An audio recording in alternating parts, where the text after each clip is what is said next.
It has been nearly 3 weeks since critical comments from President Donald Trump ignited a wave of national anthem protests across the NFL, and the opposition to the movement doesn't appear to be going away anytime soon. Dallas Cowboys owner Jerry Jones and former head coach and current commentator Mike Ditka were among the big names to come down hard against the protests this week, while Vice President Mike Pence walked out of Sunday's game between the Indianapolis Colts and San Francisco 49ers after several players dropped to one knee. Now, the league itself is weighing in on the issue, outlining their official policy on the national anthem for the first time to ESPN's Chris Mortensen, who reported it prior to Monday night's game between the Minnesota Vikings and Chicago Bears. The policy, which is outlined in the league's operations manual and which was only recently made available online, notes that players should stand for the anthem and are judged by the public for their actions during the ceremony. It also threatens disciplinary action for violations of the above, including first offenses via Kevin Seifert. That policy doesn't seem out of line with the views of power brokers around the NFL, but it does differ from the rules listed in the league's policy manual for member clubs from 2014, retrieved by Deadspin. According to the text, the national anthem must be played prior to every NFL game, and all players must be on the sideline for the national anthem.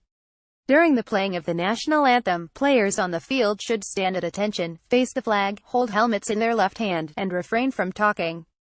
Players in the bench area should do the same and should line themselves up evenly along the sidelines. The home team should ensure that the flag is in good condition. It should be pointed out to players and coaches that we continue to be judged by the public in this area of respect for the flag and our country.